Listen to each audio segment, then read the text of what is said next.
everyone, welcome to today's class. So today we'll be looking at the AEIOU framework. So this framework is a qualitative research tool which is often used in the area of design thinking and also user centered design process.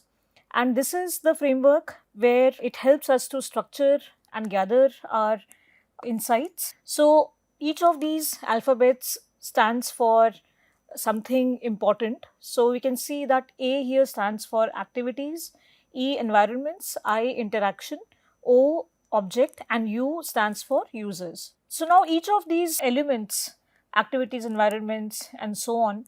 So here we will make an observation and we can ask the questions that you can see in front of each of these activities. Like for example, in activities, it says what actions and behaviors are people taking to reach the goals. So this particular activity means that where we will be observing and documenting what people are doing in that particular environment. So now tasks that are to be done in that particular situation, how are they performing them? What is the sequence in which they are performing these activities? So for example, if we take for a discussion point of view an example of a cafe or a restaurant, then when it comes to the users or the ones who are coming there to eat, so how are they performing these activities? So how are they entering the space? How are they placing the order? Before that, how did they make a decision about what they want to eat? How did they make the payment? How did they find the seat to sit down? And on the other end of the user group, which is the staff who's working in this restaurant or cafe, so how are they interacting with the user? How are they taking the order? How are they delivering the order? And so on.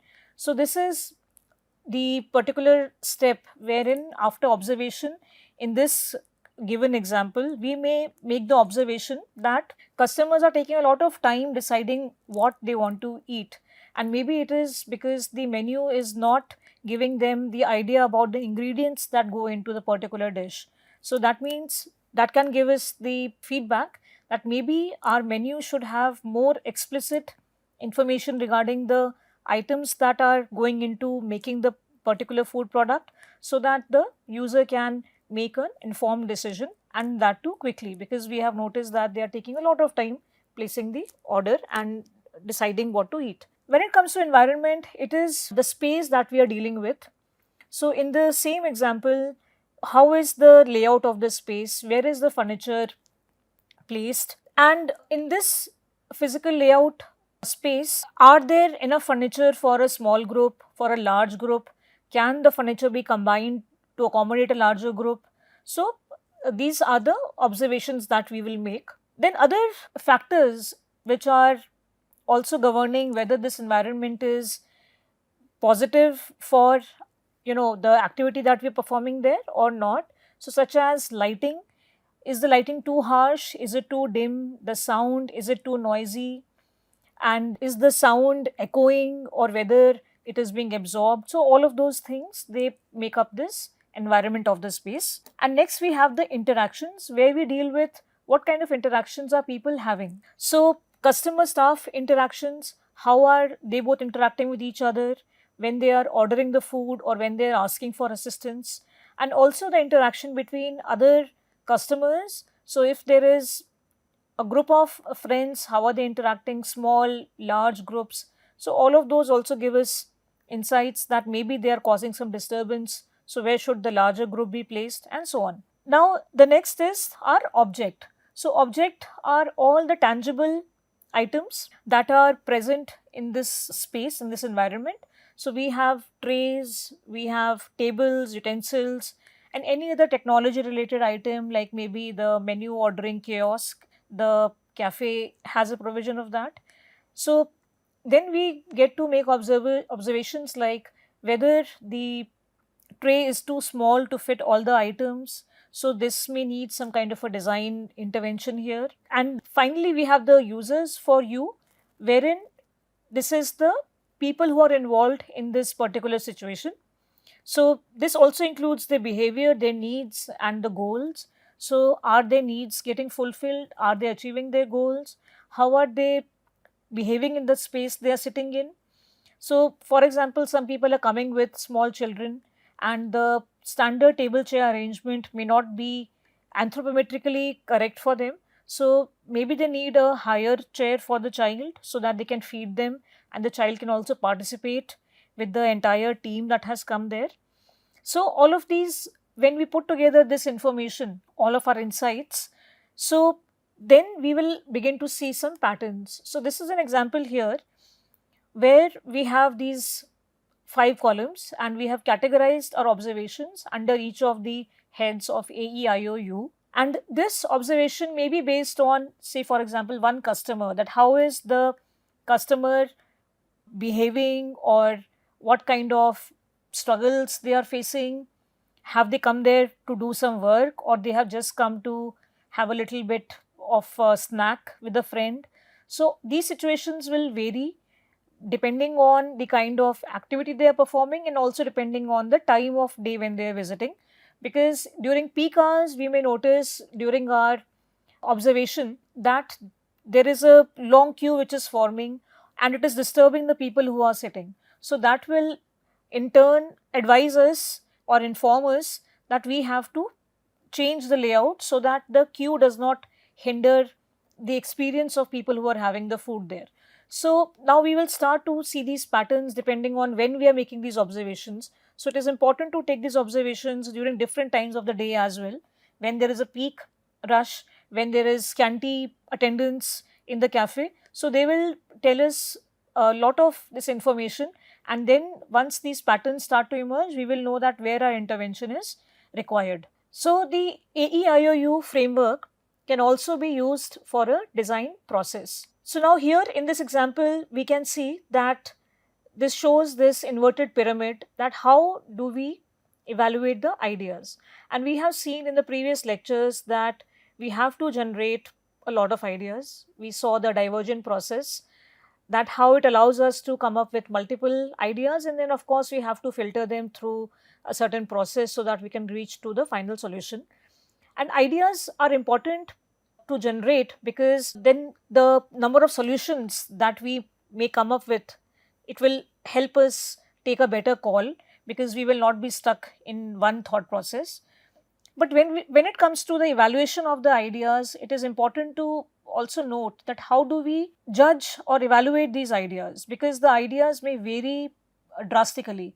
So there is one product, for example, which is an innovative product, which was not existing before, and now we have come up with a new product. So if we take the example of, say, a mouse, which is an input device for a computer. So before the mouse, there were other ways of inputting the information. Now there is a device which can move on the table and we can click the various icons and we can do our activity, perform our activity. So this mouse is an innovative product. But when we are talking about a wireless mouse, it is also an innovative product where from a wire the mouse we went to a wire free mouse. But when we're talking about the form of the mouse or the shape of the mouse or other aspects, then there are more incremental improvements in the mouse. They are not very innovative because the mouse with its original form with a curvature where the hand can hold it already exists. So when we are evaluating the ideas for both of these problems, then our criteria for judging or evaluating will differ, because these both problems with their specific ideas, we cannot evaluate them on the same scale. So now we can see here that the first step here, which is to give feedback on ideas that we receive. So now when a design team is coming up with ideas, then it is a good idea always to give a feedback quickly, because in the initial stage it is much easier for the team or the designer to go back and make finer changes to it. And also sometimes from the same feedback that one receives, more ideas can also be generated. So this feedback at the initial stage is a very good to incorporate in our evaluation process. Then the next is pay attention to engagement stats on ideas to select the promising ones. Now sometimes when the ideas are too many and we have a team which is evaluating them, sometimes taking a quick round of vote is a good idea, in the sense that we will see that on which side more people are leaning towards. What are those ideas out of these 10 ideas maybe, which are the ones that people feel they are more promising. So if majority of the team is feeling promise for a few selected ideas, then maybe we can explore them further in detail. Next is cluster different types of ideas for evaluation. So this means that companies need to have more than one idea evaluation process. So at times the one sole process isn't enough. So we should have more than one idea evaluation process. And for this we can have various criteria for evaluation. Score and rate ideas based on idea evaluation criteria. So although score and rate might sound quite similar, but score means when we are giving a quantitative score to something. So for example, scoring something out of 10 marks, like we get our examination sheets scored in school. And rating is more qualitative. So wherein we give something a rating based on its effectiveness, its quality, its cost effectiveness, whether it is practical or not. So both of these, when they are used together, so they help in better evaluation of the idea. So of course one can go towards rating only or scoring only, but sometimes in these creative fields just giving a number or giving a score is not enough, because we know that we are looking at the user centered approach here, and sometimes the feeling is more relevant than a very logical way of approaching the solution. So a combination of both can be a good idea in this particular case. Then shortlist 10 ideas for review. So we are assuming here that the team has come up with multiple ideas, because that is what the divergent process is all about, coming up with as many ideas as possible. So now here it is a good idea to shortlist our 10 best ideas and then discuss them with the team, so that we can have these evaluated by the team as well. So because we have come up with these ideas first, maybe we can start with ourselves to shortlist only 10 from this whole basket of ideas, and then the team can also overlook these ideas and then identify which ones are best possible ones to be taken forward. And finally, we have validate your ideas before implementing them. So now of course when the idea is more complex, so there is more validity which is required, because it may have several checkpoints that we have to check whether it is working there or not. But testing is always a good process before the stakeholder is able to use it and we are doing the usability testing. So one should always test the assumptions, and there are many effective methods that can be used here, and testing is something that can be and should be done repeatedly for the product to be reinvented again and again, and so that all the feedbacks can be incorporated so that we get the optimum output from the intended product. So in activities we have prototyping. So prototyping is to test and validate the ideas before sharing them with the stakeholders, and after that it goes into the processing side when the final product is ready. And prototyping is of broadly two types. One is low fidelity prototyping and the other is high fidelity prototyping. So low fidelity is where we have paper prototypes wherein we make quick sketches, and they are quick sketches on which we get the feedback on. So they are fast, they are inexpensive because we use minimum tools for these.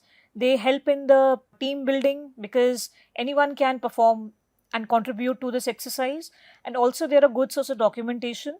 The only few downsides of paper prototyping is that they do not give the feel of the real prototype or the real product, how it will appear, because of them being unrealistic. So it will not give the same feel to the user and may bring some confusion, or one may feel it is an undesirable product. So that can be something. Other is that since they are physical prototypes, so they have to be discussed in person. So that is another downside to it. So the next is the high fidelity prototype, and in the case of HCI it will be the digital prototype. So these are very realistic prototypes and they start to give the feel of how the actual product would be. And here the advantage is that they're very realistic and one may enjoy working on them. And the downside is that they need specialized software and people who are skilled at making them. So the learning curve is higher. At the same time, the cost may also be higher because they are not as affordable or cheap as the paper prototypes, which do not need any kind of expensive items or softwares. So testing is also an integral part of the design process, and it is where we discover whether our ideas are solving the problems or not, the problems that we had initially started working with in the empathize stage, where we identified and defined our problem. So here we can see that the revisit the goals and scope of testing. So here we can revisit the problem statement that we were trying to solve and consider how we can measure the success of the design using the available prototypes. So we have the prototypes that we are now going to be testing, and we will see that how many of them are solving the problem that we started to begin with. Identify who to test with. So this means the sample or the group of stakeholders with whom we'll be testing this prototype. So who will be coming in direct contact with our solution. So now, because we know that people behave differently, they may have different preferences. So we have to get a sample which encompasses all of these kinds of behaviors and preferences, so that we can see whether our final solution is going to be preferred by a larger group or not. Then next is our consider research logistics. So we have to plan the location, duration and finer details of the research session. So this is important when the testing phase is going on. Next is test your solution with users. So once the prototype and the logistics have been finalized, we begin to test our solutions with the users. And we have to ensure that we are actively listening and observing our users, because they are going to give us a lot of insights, and these insights may help us re-evaluate some of the the design direction that we may have taken forward, and it may want us to reconsider also some of the features that we may be offering, so that any problems that we identify at this stage can be quickly rectified, because once the product is ready, then making any kind of changes will be very expensive. So it is always good to observe and have an open mind, so that we are absorbing all the information that the user is communicating to us, whether verbally or whether through their body language, which we will be noting by observing them. So this is an important step. And finally, we have iterate and retest. So now here we have to analyze the data to answer the research question that we started with, and we have to see if there are any new questions that are arising out in the next rounds. So is there any other issue that needs to be addressed? Is there any other problem that can be solved? So we may want to integrate it at this stage before the final development of the product. And then of course at regular periods we have to keep on retesting it for further improvement in our prototypes, so that the final product is the optimum product that we come up with.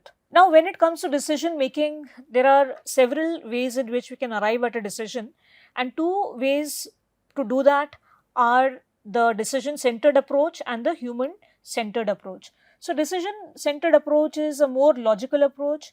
It's an approach which is very useful when we have to take certain very quick decisions, or decisions that are really critical. So for example, in the area of military strategy, in emergency response, we have to be more logical. We have to think of the safety or some larger issues that are at hand, or we can say the air controllers, people who control the air movement of the flights. So there the decision centered approach will be more useful, and human centered approach is more useful when it comes to design thinking, user experience design, and also our human computer interaction, because here we are keeping the human in the center of things.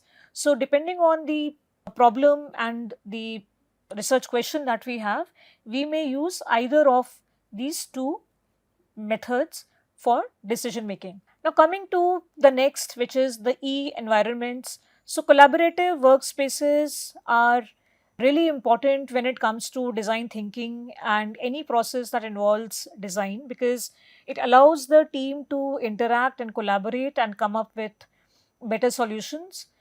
So these collaborative spaces can be offline or physical spaces. They can also be online spaces. Then we have innovative labs. So these innovative labs are spaces or environments which are dedicated for activities like conducting experiments, ideation, also mock-ups, testing and prototyping. So these spaces foster creativity and where the whole team can interact and come up with out of the box thinking solutions. So virtual environments are the ones where we are not physically present, but we are virtually connected with our team members. So whiteboard is one such space where we can be at different locations and we can still collaborate. We can see an example here that how the team of these 7-8 members are in separate locations, but they're still putting their thoughts together on the whiteboard and they're having a discussion about it.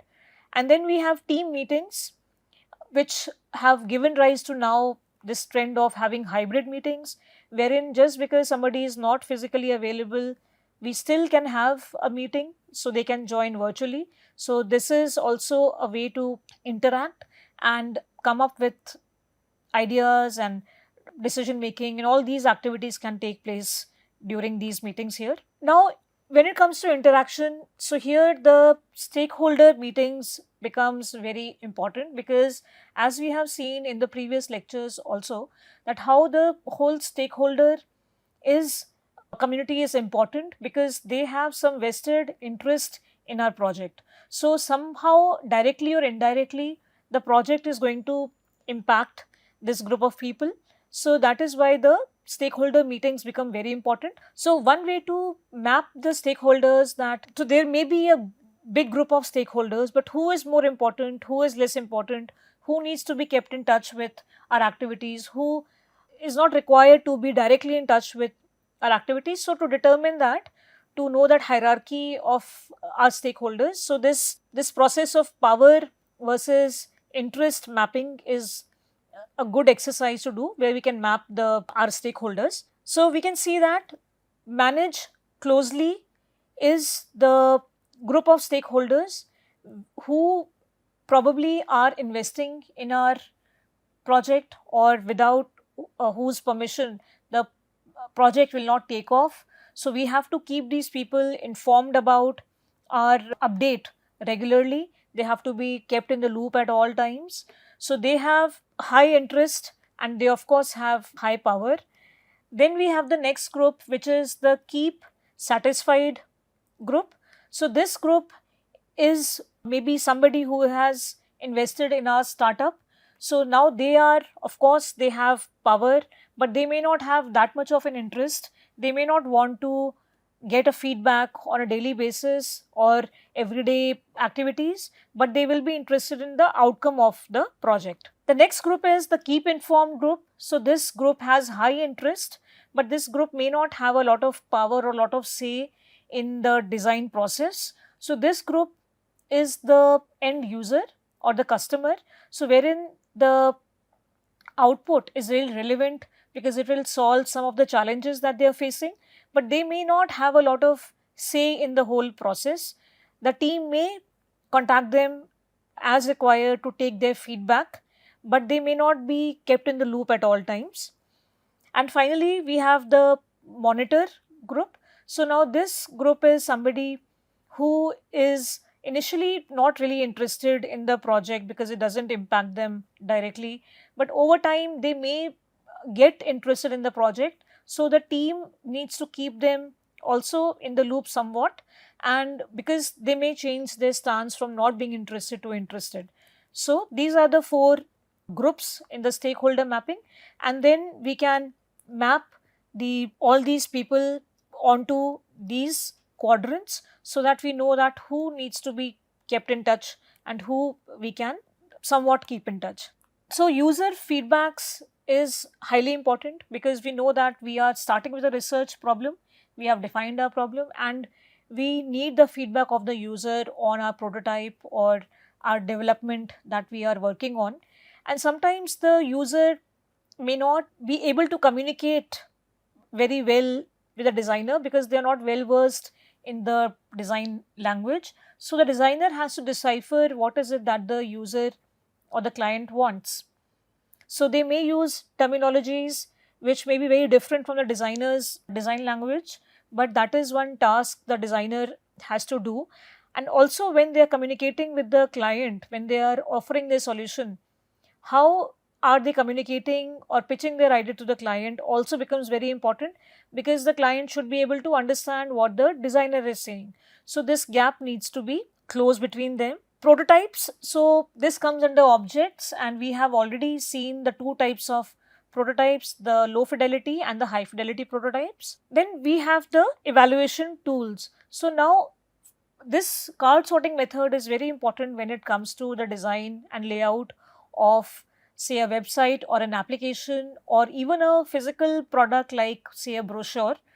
So it helps us about the information architecture, that how does one start and how are they led through the application. For example, if they have to find the help section, where it should be placed so that they can locate it easily. So things like that. So now there are two ways in which the card sorting method is carried out. One is the closed card sorting method and the other is the open card sorting. So now here all the cards already have an information on them which may be of type or a function. So for example, like I mentioned, help section. And then the closed card sorting method, there we already have the headings or the broad categories, and the users have to now place these cards under each of those predetermined categories. In the open card sorting method, there is no predetermined heading or category, so the users have to club them together and formulate these broad categories and also give them a name or a nomenclature. So the documentation of the information, which is the content model for the page design. So this is the documentation which shows all the different types of content that we will have in the given design. So we can see how this, on the left on the screen we can see how this all the parts are interconnected.